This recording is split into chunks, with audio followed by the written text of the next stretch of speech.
চলতেছে, এইটাকে যারা ওখানে দাঁড়িয়ে বলতেছে কোনো হামলা নাই, যুদ্ধ নাই, আমি বলবো এরা হলো এই যারা সুন্নি ভণ্ড মাজার পূজারী, এরা আসলে ওখানে ইসরায়েলের আমেরিকার দালালি করতে গেছে। কথা বলেন ঠিক কিনা? আমি স্পষ্ট বক্তব্য দিয়েছি এই জন্যই, এবং আমাদের সাক্ষী নিউ মার্কেট তত্ত্ব শহীদ আব্দুর রাজ্জাক ভাইকে দাঁড়িয়ে বলেছি, যারা বাংলাদেশের হয়ে ওই ফিলিস্তিনি যে ওখানে আমেরিকা এবং ইসরায়েল দালালি করেছে, ওরা ওখান থেকে বাংলাদেশে যেদিন ব্যাক করবে এয়ারপোর্টে ঢোকার সাথে সাথে এদেরকে জুতা পেটা করতে হবে। কথা বলেন ঠিক কিনা? কারণ ওরা যেটা বলেছে, ওদের কথা অনুযায়ী আমরা বাংলাদেশে যারা আন্দোলন করতেছি, মিছিল করতেছি, আমরা সব মিথ্যাবাদী। কথা বলেন ঠিক কিনা? আমরা কি মিথ্যাবাদী? ওই দেশে যে মানুষ মারতেছে, এটাকে আপনাদের বিশ্বাস হয় না? এই ভিডিও অডিও আপনারা দেখতেছেন না ভাই? তাহলে এ কথা ওরা কি করে বলে? তাহলে আমরা কেন মার খাচ্ছি? যে আমাদের ভিতরে এই টুপিওয়ালা, দাঁড়িয়েলা, পাঞ্জাবিওয়ালা, নামাজ পড়ে, যারাকে হজ করে, যাকাত দেয়, এর মধ্যে যত সবগুলো পাকাই নিয়ে আসে। কথা বলেন ঠিক কিনা? অনেক সাধারণ মানুষ অনেক ভালো আছে, কিন্তু আমাদের এই টুপিওয়ালাদের মধ্যে অনেক জাল আছে। আমাদের নিজেদের দোষ একটু বলাও লাগবে, কারণ আমরা তো তুলসী ধোয়া, পানি না দুধ দিয়ে ধোয়া না, আমাদের মধ্যে অনেক ঝামেলা। বিভিন্ন দল, বিভিন্ন হুজুর, বিভিন্ন তরিকা, বিভিন্ন সেলসালা, বিভিন্ন কিছু, কিন্তু এর ভিতরে বলো সলিডও আছে, আছে না? আবার ভেজালও ভণ্ড আছে। আমরা সলিডের সাথে থাকতে চাই, আমরা যারা আল্লাহ হক্কানি তাদের সাথে থাকতে চাই, কারণ আমরা পীর আউলিয়া এদেরকে ভালোবাসি, মহব্বত করি, কারণ এই বাগেরহাটের জমিন খান জাহান আলীর জমিন। কথা বলেন ঠিক কিনা? কিন্তু কিছু ভণ্ড বসে গেছে, কি করবেন? জুতো রেখে ভিতরে ঢুকছেন, জুতো দাও পরে যে জুতো করে ক টাকা, মানে আপনার জুতো কিরকম জুতো, তা বলতেছেন 10 টাকা দেন। এই কিছুদিন আগে যেও আমার জুতো রাখতে যাচ্ছে, কি যন্ত্রণা ভাইয়ের আমার। এই তাবিজ, বিভিন্ন দোয়া কালেমা, এটা সেটা, নামাজ পড়ে না, রোজা রাখে না, গোপ কাটে না, দাড়ি আছে, মানে বিভিন্ন ভাবে এই যে ভণ্ডামি, এইগুলো কি খানজানা বিষয় করি? এইগুলো করতেও নিছে। উনি যেভাবে ইসলাম প্রচার করেছে, ইসলাম প্রতিষ্ঠার জন্য উনি বিভিন্ন জায়গায়, বিভিন্ন জেলায় সফর করেছে। হযরত শাহজালাল আলী আমিনী রহমাতুল্লাহ আলাইহি, হযরত তিতুমীর, হযরত খান জাহান আলী, শাহ ওয়ালিউল্লাহ, এরকম বিভিন্ন অসংখ্য ওলিয়া উলিয়া আমাদের দেশে আছে না নাই? আমরা যারা হক্কানি, অবশ্যই আমরা তাদেরকে ভালোবাসি, শ্রদ্ধা করি, ভক্তি করি, মহব্বত করি, এবং তারা যেসব কথা বলে গেছেন কোরআন হাদিস মাফিক বলে গেছেন। কথা বলেন ঠিক কিনা? ভালো কোনো না মেনে যত সব গাঁজা টানাটানি, আর নামাজ নেই, রোজা নেই, একেবারে বিশাল পাগড়িবন্দি বসিয়ে নিয়েছে। ডাইরেক্ট টাকা মনে হয় হলদিতে ধুই নেই, মানে বিড়ি টেনি টেনি হলদি, উজু করবে না, গোসল করবে না, তো কি হয়? চুল কোনোদিন আশ্রয় না, জোয়ারটাই কি, মানে এরকম লাইন হয়ে গেছে, কয়েকটা রাস্তা হয়ে গেছে, জটের রাস্তা, উকুন গিজ গিজ গিজ গিজ করছে, বলতেও ঘৃণা করতেছে। কুকুরের কোলে কাছতে গেলেও বন্ধ লাগে না, কিন্তু কুকুরের কোলে কাছতে গেলে না ঘটি দিতে। ভাই আবার আল্লাহ পাক রব্বুল আলামিন মুসলমানদেরকে এক হয়ে, ঐক্যবদ্ধ হয়ে জমিনের দিন প্রতিষ্ঠার জন্য আল্লাহ তাআলা জানিয়ে দিয়েছেন। খুব খেয়াল করে শোনেন, ওয়াতাসিমু বিহাবলিল্লাহি জামিআন ওয়া লা তাফাররাকু। আল্লাহু আকবার। তোমরা ঐক্যবদ্ধ হয়ে আমার রজ্জুকে তোমরা আঁকড়িয়ে ধরো, বলেছেন কে? আল্লাহ। আমার জমিনে আমার দ্বীন প্রতিষ্ঠিত করো, কিন্তু ওয়ালা তাফাররাকু, তোমরা মতপার্থক্য করো না। আনাদিমুদ্দিন ওয়ালা তাতাফাররাকু ফি, তোমরা দ্বীন প্রতিষ্ঠিত করো, কিন্তু মতপার্থক্য তৈরি করো না। দেখেন তাহলে দ্বীন প্রতিষ্ঠা করা কত বড় গুরুত্বপূর্ণ ফরজ। আল্লাহ তাআলা এই আয়াত যে জায়গায় লাগাইছেন, ঠিক সে জায়গায় ওয়ালা তাতাফাররাকু যোগ করে দিয়েছেন দ্বীন প্রতিষ্ঠা করার ব্যাপারে। অথচ আকিমুস সালাহ ওয়ালা তাতাফাররাকু আছে, যে নামাজ প্রতিষ্ঠা করো কিন্তু তোমরা মতপার্থক্য তৈরি করো না, এরকম আছে। তারপরে কুতিবা আলাইকুমুস সিয়াম, তোমাদের উপর রোজা ফরজ করা হয়েছে, ওয়ালা তাতাফাররাকু আছে। খুব ভালো করে দেখেন, নামাজ পড়ার কথা বলেছে, রোজা রাখার কথা বলেছে, হজ করার কথা বলেছে, যাকাত দেওয়ার কথা বলেছে, সব ফরজ। কিন্তু এর শেষে আল্লাহ বলেননি ওয়ালা তাতাফাররাকু, এটা বলেননি। কিন্তু দিন প্রতিষ্ঠা করতে হবে, এটা কত বড় ফরজ। আল্লাহ বলেছেন এই ব্যাপারে তোমাদের ভিতরে কোনো মতপার্থক্য তৈরি করো না। বলেন আল্লাহু আকবার। আজকে 12 মার্চ ঢাকায় যে সমাগম হলো, সমাবেশ হলো গতকাল, এই দিন প্রতিষ্ঠার জন্য ইসরায়েলের বিরুদ্ধে, ইহুদির বিরুদ্ধে, মুসলমানদের পক্ষে মানুষ দেখেন সব একতাবদ্ধ হয়েছে। ওখানে কি সব পীর সাহেব চরমনা হুজুরের লোক দিয়েছিল? শুধু জামাত ইসলাম দিয়েছিল? হ্যাঁ, সব দল, তাবলীগ, খেলাফত, ইসলামী আন্দোলন, চরমনায় বাংলাদেশ জামাত ইসলাম, বিএনপি, অন্যান্য মানে সমস্ত ছাত্র রাজনৈতিক দল সহ, শুধু ফ্যাসিস্ট বাদে অনেকে গেছে বড়কা পরি মুখ ঢেকে ওর মধ্যে গন্ডগোল করবে, তাই সেনাবাহিনী কত ধরে দিয়েছে, বড়কা খুলি দিয়েছে, বড়কা খুলি দেবার মধ্যে মদ্দাল গেছে না ইলো সেদিন ও ধরা পড়ি সে দেখা যায় এটা হলো মদ্দা, এবং তাও এক দলের লোক, নিষিদ্ধ দলের লোক। এতদিন আলেমা দেখিছে, খোমাত ধরিছে, থানায় ঢুকিয়েছে আর টাকা কামাই করেছে। এখন আর ঢুকুইতে হবে না, নিজেরা শুধু ঢুকার জন্য তৈরি হবে। কথা বলেন ঠিক কিনা ভাইরা আমার? আল্লাহ পাক রব্বুল আলামিন ছাড় দেন কিন্তু ছেড়ে, আর ছেড়ে দেন না। 17 বছর যা বলিছে শুধু শুনেছি, কানে আঙুল দিয়ে হলো শুনতে হয়েছে। একটু দূরে একটা কথা বললি, খোঁচা মারলি, গা জ্বালা করলে হবে না। যদি কেউ থাকে আশেপাশে, কানে আঙুল তো হলেও শোনা লাগবে, আর না হলে তোমার ওই সিঁড়ি ঘরে ঢুকতে হবে। কি কথা বলেন ঠিক কিনা? কারণ আমাদের জোর করে শুনেছি। ভাই আমার বাপ জানারা আমার একটু খেয়াল করেন, আল্লাহ রাব্বুল আলামিন কোরআন মাজিদের ভিতরে জানায় দিলেন যারা ঈমানদার হবে, সৎ কাজ করবে, আমি আল্লাহ পাক তাদেরকে জমিনে প্রতিনিধিত্ব দেব, রাষ্ট্র ক্ষমতা দেব। এই রাষ্ট্র ক্ষমতা আল্লাহর পক্ষ থেকে আসে। সুবহানাল্লাহ। নবীর রাষ্ট্র ক্ষমতা কে দিয়েছিল? সাহাবীদের কে দিয়েছিল? ওনারা কি ভোট করেছিল?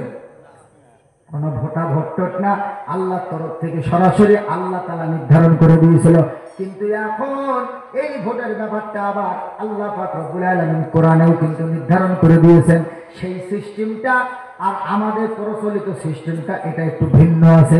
আমি ওই দিকে আলোচনায় মন দিলে অন্যরকম আলোচনা হয়ে যাবে। ভাই আমার বাপদানেরা আমার, আমরা একটু খেয়াল করি, আল্লাহ পাক রব্বুল আলামিন কোরআন মাজিদের ভিতরে জানাই দিলেন তোমরা ঈমানদার হও আর সৎ বান্দা হও, সৎ কাজ করো, ভালো কাজ করো, নেক কাজ করো। যত রকমের ভালো কাজ আছে, সমাজ উন্নয়নমূলক, সমাজ সেবামূলক, মানুষের পাশে দাঁড়াও, অসুস্থ মানুষের পাশে দাঁড়াও, অভাবী মানুষের পাশে দাঁড়াও, রোগগ্রস্ত মানুষের পাশে দাঁড়াও। এই সমস্ত ভালো কাজ করার কথা বলেছেন কে?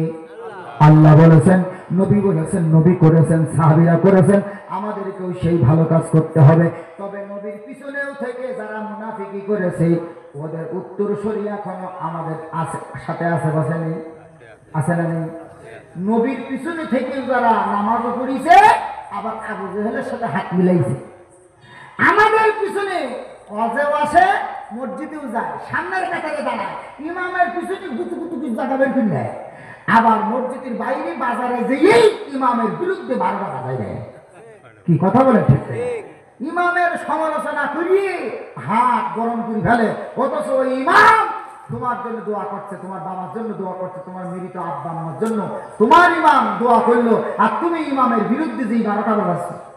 কি কথা বলেন ঠিক কিনা? তাহলে আমরা মুনাফিক না? যে ইমামের পিছনে নামাজ পড়তেছি, আর যিনি আমাদের ইমামতি করলো, যে আমাদের জন্য দোয়া করলো, আমাদের ভালো চাইলো, আমাদের গুনাহ মাফ চাইলো, আমাদের বাপ মার গুনাহ মাফ চাইলো, আমাদের বাপ মাকে জান্নাতে যাওয়ার ব্যাপারে সুপারিশ করলো আল্লাহর কাছে, আর সেই ইমামের পিছনে হাটে বাজারে গ্রামে গঞ্জে বিভিন্ন জায়গায় আমরা সমালোচনা করি বেড়াই। লজ্জা করা উচিত। কথা বলেন ঠিক কিনা? শুধু টাকাওয়ালা হলে হবে না, শুধু নেতা হলে হবে না।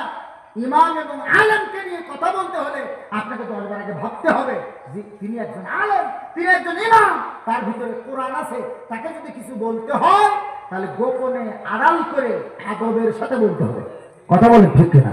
কারণ আমার আল্লাহ নিজেই হাসরের মাঠে যারা আলেম তাদেরকে আড়াল করে পর্দার ভিতরে ঢুকেই বিচার করবে। সুবহানাল্লাহ। আলেমদেরকে আমার আল্লাহ নিজেই লজ্জায় ফেলাবে না। আর আমরা একজন আলেম সাদা জামা গায়ে এক ফোঁটা দাগ লেগিস কি না লেগিস কোন রকম বাজারে যে গল্প করে ওরে আল্লাহ দেখে এসে হুজুরির জামাই এক দিকে কালো কাটে অথচ তেমন কিচ্ছু না। শুনেও দেখিনি হুজুরির কাছে, কথাও বলিনি হুজুর আসলে সমস্যাটা কি, আসলে কি এই ঘটনা যা শুনতেছে সঠিক, এরকম না শুনে বুঝে আন্দাজে আলেমদেরকে যারা দোষারোপ করে এরা হবে সকলখোর, এরা হবে মুনাফিক, এরা হবে বাটপার, এরা হবে লম্পট। আল্লাহ পাক এদেরকে ক্ষমা করবে না। কথা বলেন ঠিক কিনা? এই জন্য আমাদেরকে বাটপারি করা যাবে না, মুনাফিকি করা যাবে না, লম্পটগিরি করা যাবে না। আর আল্লাহ পাক রব্বুল আলামিন মুনাফিকদেরকে ক্ষমা করবেন না। কোরআন মাজিদের ভিতরে সূরা তাওবায় স্পষ্ট করে জানিয়ে দিয়েছেন, ইস্তাগফির লাহুম আও লা তাস্তাগফির লাহুম ইন তাস্তাগফির লাহুম 70 মাররা। আল্লাহু আকবার। হে রাসূল, আপনি মুনাফিকদের জন্য ক্ষমা প্রার্থনা করলেও কি না করলেও কি আমি আল্লাহ পাক মুনাফিকদেরকে ক্ষমা করব না। এমনকি আপনি যদি 70 বার দোয়া করেন আমি আল্লাহ পাক মুনাফিকদেরকে মাফ করব না। আল্লাহু আকবার। তাহলে মুনাফিকি করা যাবে? মুনাফিক কত খারাপ, কত নিকৃষ্ট। ইন্নাল মুনাফিকিনা ফি দারকিল আসফালি মিনান নার। মুনাফিকরা যাবে দোজখের সবথেকে নিম্ন স্তরে। ভাইরা আমার, এই মুনাফিকদের জন্য ক্ষমা করতে, ক্ষমা চাইতে আমার আল্লাহ নিষেধ করলেন। শুধু এখানে শেষ না, মুনাফিকের কবরের কাছে যাওয়া, জানাজা পড়া, এটাও আল্লাহ নিষেধ করে দিলেন। সূরা তাওবা 84 নম্বর আয়াত, 10 নম্বর পারা, 19 নম্বর সাফা। ওয়ালা তুসাল্লি আলা আহাদিম মিনহুম মাতা আবাদান ওয়ালা তাকুম আলা কবরিহি ইন্নাহুম কাফারু বিল্লাহি ওয়া রাসূলিহি ওয়া মাতু ওয়া হুম ফাসিকুন।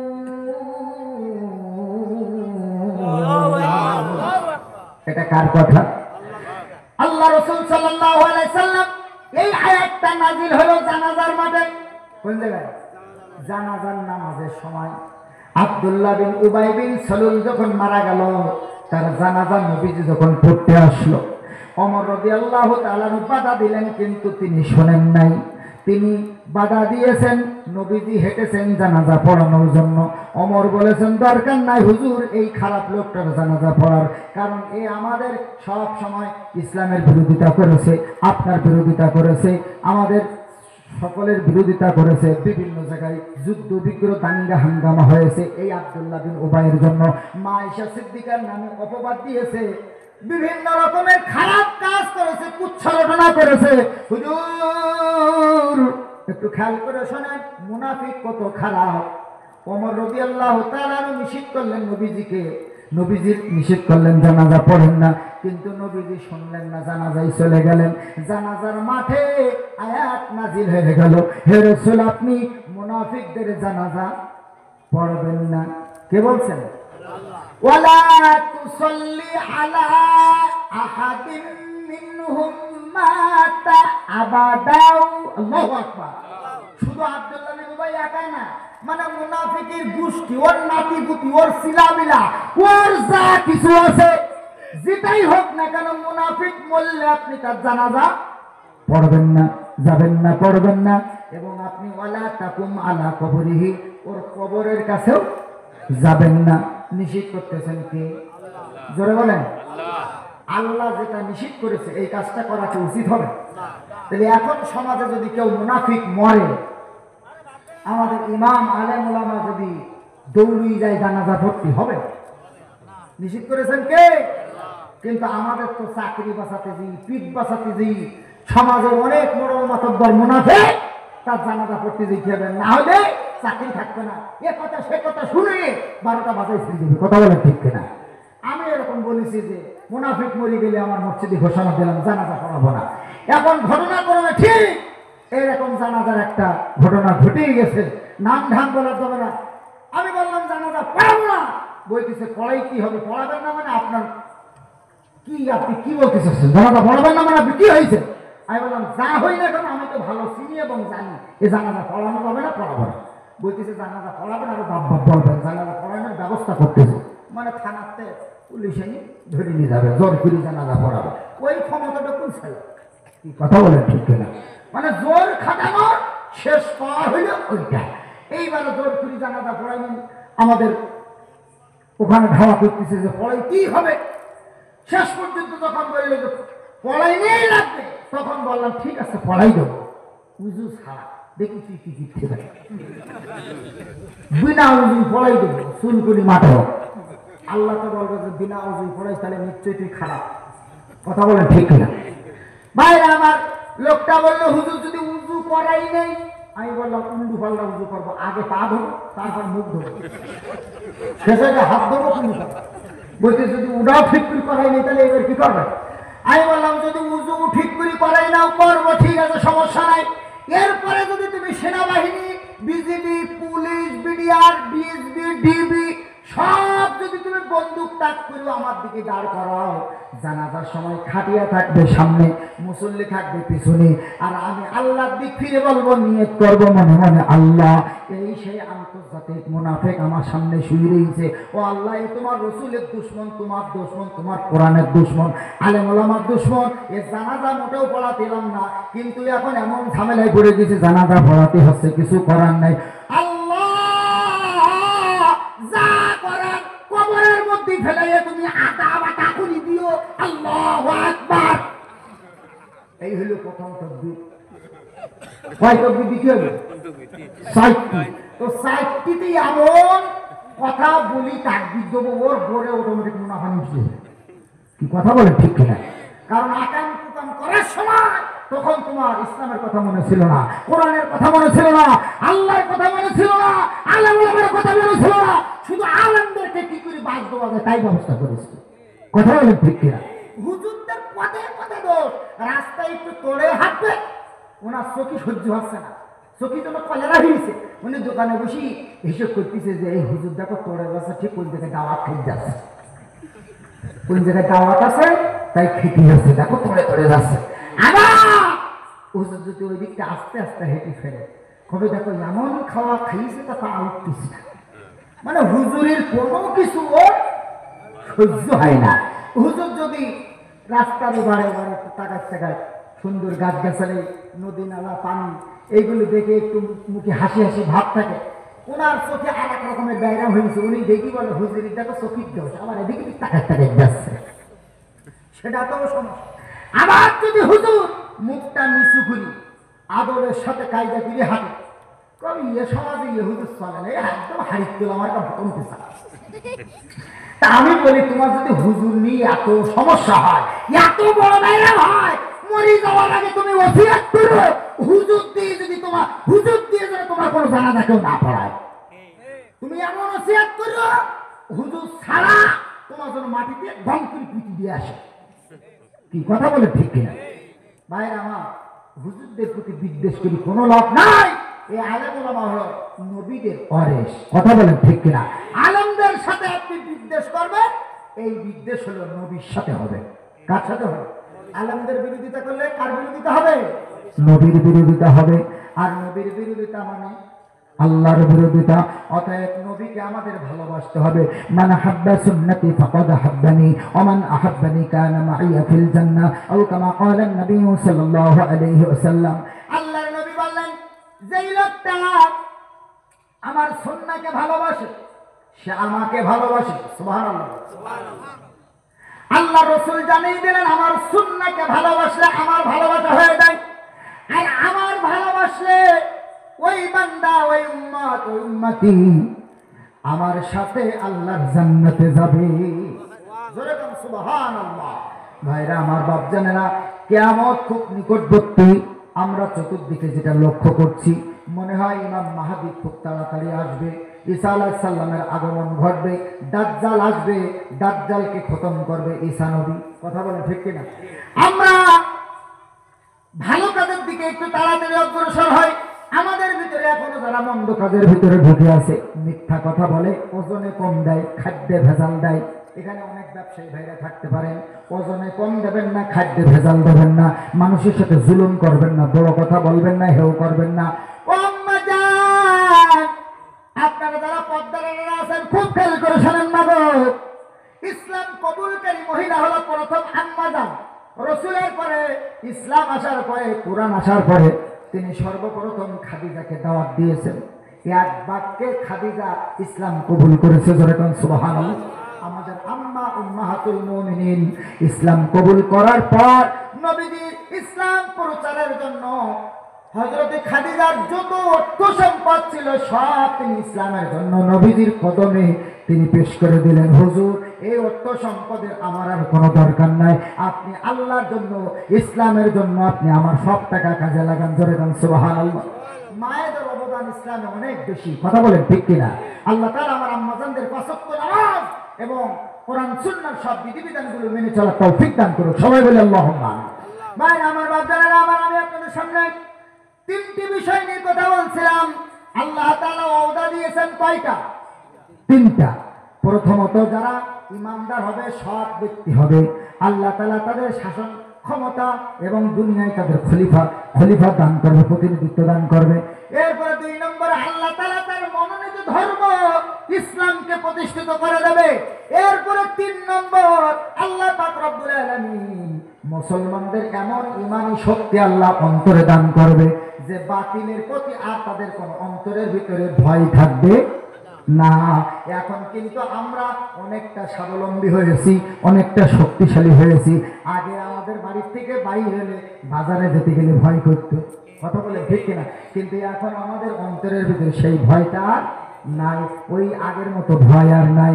বাইরে আমার বাপজানেরা আমার, ইসলাম আছে, ইসলাম থাকবে, কথা বলে ঠিক কিনা? কিন্তু যারা ইসলামের বিরোধিতা করতেছে ওরা ধ্বংস হয়ে যাবে, দুনিয়া ও আখিরাত সব শেষ হয়ে যাবে, কথা বলেন ঠিক কিনা?